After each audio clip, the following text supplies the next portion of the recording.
Sa panahon ng mabilis na impormasyon at kaliwat kanang balita, kailangan mo ng isang channel na mapagkakatiwalaan, diretsyo at para sa bayan. Ito ang Balitang Pambansa, ang iyong bagong tahanan ng mainit na issue, tunay na impormasyon at mga balitang hindi mo dapat palampasin. Mula sa mga trending na kaganapan sa social media hanggang sa mga seryosong isyong pambansa. Bantay kami sa bawat sulok ng bansa para sa iyo.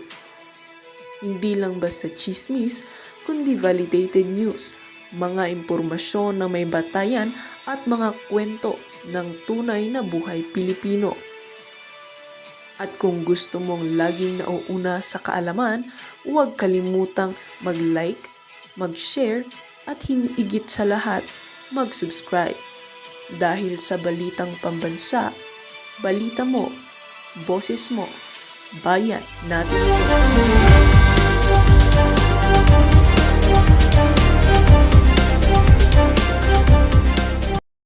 Talagang massive na people power. Bakit?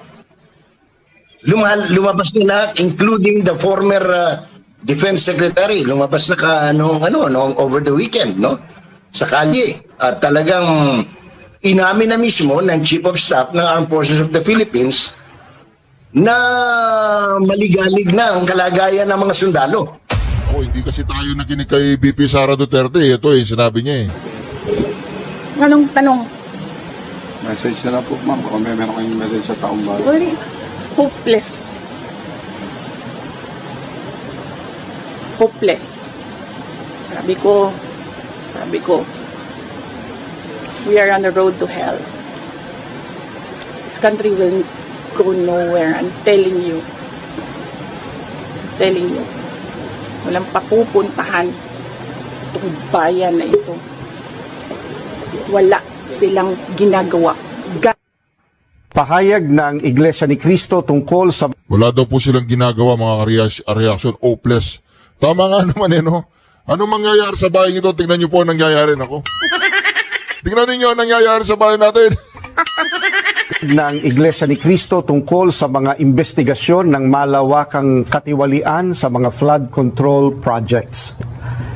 Ang Iglesia ni Cristo ay payapang nagmamasid sa kasalukuyang nagaganap sa Pilipinas. Kalakip ang pananalangin sa Diyos na sana ang makapamayani sa ating bansa ay ang kapayapaan at katarungan.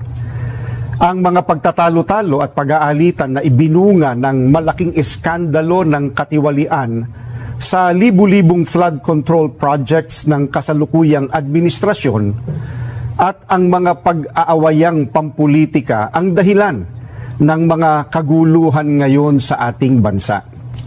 Nakita namin ang ginawang hakbang ng pamahalaan sa layuning alamin ang punot dulo ng mga napaulat na mga anomalya sa mga nasabing proyekto. Bukod sa sinimulang mga pagdinig tungkol dito ng Kamara at Senado, ay itinatag din ang Independent Commission for Infrastructure, ICI. Tulad ng maraming Pilipino, naghihintay din kami hindi lamang sa magiging resulta nito na dapat ay totohanan at mapagtitiwalaan, kundi kung paano ito maisasagawa ng walang pag-aalinlangan. Gaya ng nararapat, kailangang mapanagot ang pinakaugat ng mga pagnanakaw ng daan-daang bilyong piso sa kaban ng bayan sa panahon pa naman ng paghihirap ng mga mamamayan. Ito ay para mailapat ang katarungan at harinaway upang hindi na tularan pa ng iba. Subalit, hindi ito magagawa kung ititigil na ang investigasyon ng Senado, gaya ng napapabalitang gagawin ng liderato nito dahil sa hindi malinaw na dahilan. Gayun din, hindi rin makatutulong ang investigasyon ng ICI sa palihim nitong pag-iimbestiga. Ano pat anuman ang maging resulta nito ay posibleng hindi maging katanggap-tanggap sa mga mamamayan at makadagdag lamang sa nagaganap na kaguluhan at kawalang katiyakan. Kailangang bukas at dapat masaksihan ng sambayanan ang mga pagdinig sa isinasagawang investigasyon. Naniniwala kami na para magkaroon ng kapayapaan, kailangang patuloy na imbestigahan ang malawakang katiwaliang iyon at isagawa ng may transparency at walang kinikilingan o pinagtatakpan. Isa itong kahayagan ng sinseridad ng mga kinauukulan. Nakalagda po ang kapatid na Eduardo V. Manalo, ang tagapamahalang pangkalahatan ng Iglesia ni Cristo. Maraming salamat po. Naku, hindi na rin po mapakali ang iglesia. Hindi na rin po mapakali sa nangyayaring katarantaduan ng ICI na hindi po nilalantad sa atin, sa ginagawa nilang investigasyon na walang transparency. Yan po ba'y gustong gawin ni Remula, transparency? Transparency ng mga di ba? Di ba? Good afternoon. Welcome po natin ang bagong ombudsman. Di ba? Welcome natin ang bagong ombudsman. Pakinggan po natin kung ano sasabihin niya, di ba? Di ba kailangan natin pakinggan? Kailangan naman hindi natin pakinggan. Alam ko, ayaw niyong marinig, pero kailangan natin pakinggan ang bagong ombudsman. Pasasahurin natin to. Tingnan natin, ha? Huwag po kayong mga high blood. Kailangan natin pakinggan, ha? Good afternoon. Sir, unang-una sir, congratulations sa Ombudsman Jesus Crispin Remulla po. Sandali lang, bago natin i-congratulate, iano muna natin siya, pakinggan muna natin yung kanyang unang sinabi dito. Ito, pakinggan po natin. Wala ho tayong pakialam sa batas na sometimes you have to bend the law to be able to please the people. Mas mataas po ang taong bayan sa batas. Am I right, Secretary Remulla? Yes, sir. Yes, sir. Thank you, Mr. Chair. Narinig po ninyo yun? Yes, sir. Yes, sir, no? Tapos ginawa siyang ombudsman. Ginawa siyang ombudsman. Bending the law, yes, sir. Tapos, ginawang ombudsman. Ako, mga kareaksyon. Magandang hapon. Sir, ano po maasahan ng publiko sa pagtayo niyo po bilang ombudsman? Transparency. And Transparency daw. Ang unang-una niyang gagawin, salin ni VP Sara Duterte. Ay! Ano sinasabi natin? a lot of faction. And probably, transparency, more openness from the office. I think the people want to know. Gusto nung nalaman ng taong bayan ng ginagawa ng ombudsman. Kaya, paliwanag natin sa kanila, hindi ba natin ginagawa? Para malaman naman ng mga kababayan natin na may kapisilin ka naman. Secretary, when you say transparency, you are open to the meeting. Magkakaroon ng ganung media office, I think that there will be more interviews and more news coming from the Ombudsman's office when we step in. I think it's a necessity that is there sapagkat yung tao naghahanap talaga ng transparency and accountability sa taong bayan. At nung hiningi ko yung trabaho nito, yun ang sa isip ko talaga na yung accountability makalakas natin sa lahat. Bukod sa iba pang mga tungkulin na pwede nating gampanan sa pagiging ombudsman. Hindi lang naman ito prosecutorial. It also, as the voice of the people, yung mga kinakailangan gawin ng gobyerno ay dapat sinusubaybayan din ng ombudsman. What are your priority cases, Secretary? Tumunod tayo eh. We're entering the midst of a firestorm. Siyempre, let's sort out this mess that we're in right now. At hanapan natin ang sagot at hanapan natin ang mananagot. Sagot at mananagot. Sir, ang dadatnan niyo po mga reklamo na sir yung mga flood control. Ano po sir yung aasahan po ng publiko? Unang-una, napag-aralan na namin ang ibang problema niya, hindi naman lahat. At least, yung first district ng Bulacan na DPWH, napag-aralan na namin ang problema. You've studied it here already. So, ang mahalaga kasi ngayon sa rules ng Ombudsman, may fact-finding. Ipa-validate namin lahat ng data na sasabit. Yung mga final na ICI, yung na-file ng ipa-file ng DOJ, with regards to those above standard grade 27 and above. At maasahan nagkakalaw yan ng mabilis. At susubukan natin pabilisin ang proseso. Kasi nga, hindi naman ito lihim na sa atin. Alam na natin ang nangyari. Kaya pabibilisan natin ang pagkakita. Sir, ano pong advantage na kayo po ay nakatutok din dun sa kasong ito dito po sa DOJ? Ano kasi yan meron talagang relasyon ng ombudsman sa DOJ. Kasi nga, may memorandum of agreement yan, may kasunduan ng ang DOJ at Ombudsman's Office tungkol sa paglatag ng kaso sa RTC na ang gaganap dyan ay ang DOJ. Ito yung mga salary grade below 27. Ito yung mga pwedeng usiti ng DOJ. Kaya tuloy-tuloy ang relationship na to. Tuloy-tuloy ito. At maraparahin ay gagawin pa ng ibang refinement para mas mabilis ang proseso. Sir, isa din po sa dadatnan nyo doon. So, ibig sabihin mga ka-reaction, dalawa na yung hawak ni Remula, DOJ tsaka Ombudsman. Ganun po ang mangyayari dyan mga ka-reaction. Siya yung may hawak eh. Hindi ko alam siya yung presidente natin ngayon.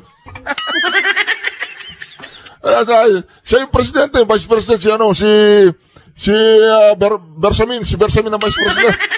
Ay, yan po ang nangyayari sa ating bayan mga ka-reaction. Yan po ang realidad. Yan ang reality, katotohanan na nangyayari ngayon na ang ating ombudsman ay isang yes sir. Ayaw niyo, gusto niyo marinig ulit? Yung yes sir niya. Yan ang ating ombudsman. Wala ganyan talaga ang ating presidente. Di ba ang presidente natin oy, Bobo Marcos, bumaba ka na dyan. Wala na, wag ka na magkunwari presidente. Wala ho tayong pakialam sa batas na yan. Sometimes, you have to bend the law to be able to please the people. Mas mataas po ang taong bayan sa batas. Am I right, Secretary Remulla? Yes, sir. Mr. Chairman. Thank you, Mr. Chair. Yan po ang dahilan mga ka-reaction kaya ako laging pinapalabas to. Ito ang dahilan. Kasi alam ko na magiging ombudsman si Boying Remula. Kaya ko lang pinapalabas ito mga ka-reaction sa ating video araw-araw para ma-remind kayo, ma-remind ang ating mga kababayan na kung anong klaseng trabahante meron tayo sa ating bayan. Isang senador na walang utak. Isang DOJ na ombudsman na agresya doon sa walang utak. Good afternoon. Yan lang. Tapos ka na. Ito yan. Isa pa yan. Ako. Si Wambol, isa pa yan mga ka-reaction. Ako mga ka-reaction, sinasabi natin. Isa pa to. Naku po, yan na pa yung sinasabi natin Nabanggit namin ni Senator Lacson. At saka karamihan naman sa mga majority sa kanya. Pinag-uusapan pa ng mayorya kung sino ang papalit na mamumuno sa Senate Blue Ribbon Committee. Ito ay sa gitna ng mga investigasyon na ginagawa ng komite kaugnay ng maanumalyang flood control projects ng pamahalaan. Ayon kay Senate President Vicente Soto III, 5 miyembro ng mayorya ang tinitingnan nilang maaaring pumalit sa pwesto na binitawan ni Senate President Pro Tempore Panfilo Lacson. Ilan sa mga pinangalanan ni Soto na posibleng maging Blue Ribbon Chairperson ay sina Senators J.V. Ejercito, Raffy Tulfo, Francis Kiko Pangilinan, Risa Ontiveros at Pia Cayetano. Ngunit si Senador Ejercito tumanggi na sa naturang posisyon. Una-una, papasalamat ako sa tiwala for considering me for such a very important committee, lalo Blue Ribbon. No? Kaya lang, alam ko limitasyon ko, mas marami ang tingin kong mas may kakayanan ang mag-lead ng diba? Wala silang makitang Blue Ribbon Committee Chairman ngayon. So wala silang makitang Blue Ribbon Committee Chairman, lahat sila tumanggi si Raffy Tuplok kasi alam ni Raffy Tuplok hindi siya pwede doon dahil kulang ang kanyang kaalaman. Si Risa, siguradong hindi rin tatanggapin yan. Si Bam Aquino naman, bukod sa hindi niya kaya, pinsang buo ni Tambaluslos yung asawa niya. Si Kiko naman, siya yung lawyer na yung konsehal ng baryo, tatalunin pa siya. Sinabi naman ni Senate President Tito Soto na nakausap na rin niya si Senator Ping Lacson kaugnay ng apila ng ilang miyembro ng mayorya na manatili na lang siya bilang chairperson ng Senate Blue Ribbon Committee. Ngunit ayaw na anya talaga ni Lacson na pamunuan ng naturang komite. Parang mas magiging effective siya as a critic. Baka blessing in disguise. Si Senador Amy Marcos naman, sinabing hindi siya masaya sa direksyon ng Blue Ribbon lalo't nababaling na anya ang laban sa mga senador. Oo, kaya hindi na ako umattend kasi parang gusto nila hanggang kay Congressman Saldi ko lamang, samantalang napakaklaro nung sinabi ni Congressman ko, sinabi ng ilang kontratista, sinabi ng Public Works, na silang lahat ay napag-utusan. Ang tanong, sino nag-utos? Bakit ayaw iakyat ang investigasyon? Kinakailangan alamin ang katotohanan, ang buong katotohanan. Kung saan patungo ang ebidensya, dyan tayo susunod, hindi sa utos ng kanino. Asher Cadapan Jr., UNTV News and Rescue. Diyos ang aming sandigan, serbisyo. Nako, yun na po sinasabi natin. Nahihirapan po sila maghanap ng Blue Ribbon Committee Chairman. Ako na lang kaya. Ako na lang ang Blue Ribbon Committee Chairman. O, Manong Jay Sosa, pasok! Manong Jay, pasok! O, diba? Ano kaya mangyayari, Manong Jay Sosa? Ako mas kinakabahan ako doon sa very reality, very real na posible na ito sa malapit na hinaharap, probably days if not weeks, no? Na talagang massive na people power. Bakit? Lumabas na lahat, including the former Defense Secretary. Lumabas na over the weekend, no? Sa kalye. At talagang inamin na mismo ng Chief of Staff ng Armed Forces of the Philippines na maligalig na ang kalagayan ng mga sundalo. Matagal na nilang tinatago yan eh. Sinasabi, walang kudeta, walang ganito. At inaamin na nila na talagang hinihimok na ng mga retiradong general at iba pang opisyal ng Armed Forces of the Philippines at ng Philippine National Police na sabihan na ang kanilang Commander-in-Chief na bumitaw na o magbitiw na sa katungkulan. Ang kinatatakot ko, yung pangatlo, na baka sa galit ng tao at dahil nakukuparan na sa baka lumusob na at kaladkarin palabas yung mga namumuno hindi lamang sa Malacanang kundi maging sa Kongreso ng Republika ng Pilipinas. Nako, mga ka-reaksyon. Ito pong pagkakatalaga kay Bonjing Remula, gusto po ninyo mapanood yung sinasabi nating bending the law? Di ba, yan po ang sinabi na ni Senator Marcoleta doon sa isang pagdinig. Na kung saan, mga ka-reaksyon, kinwestiyon po ni Senator Marcoleta ang pagkakatalaga dito kay Bonjing Remula na maging ombudsman. Ito ba ay makatuwiran? Ito ba ay makatarungan? At ito ba ay karapat-dapat na magkaroon tayo ng isang ombudsman na katulad po ni Bonjing Remula? Kaya mga ka-reaksyon ito, tuloy po natin ito, mga ka-reaksyon. Sabay-sabay po tayong mag-react dyan sa comment section. Ako, mga ka-reaksyon. So, yun ang tingnan natin, no?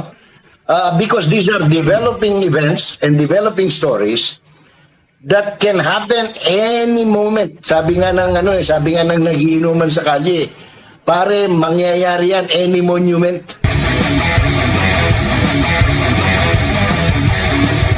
Dahil nga daw nawawala na ng tiwala ang taong bayan sa mga politiko, mula presidente hanggang sa mga kongresista, nais ngayon o isinusulong ni Senator Alan Peter Cayetano na magkaroon ng snap elections. Ano bang nakikita po ninyo dito? Pwede naman. Ginawa na yan. Ginawa ni Presidente Marcos yun noong 1986, no? Kaya ako natatawa dun sa mga statement ng iba na wala namang batas dyan eh. It's not in the Constitution.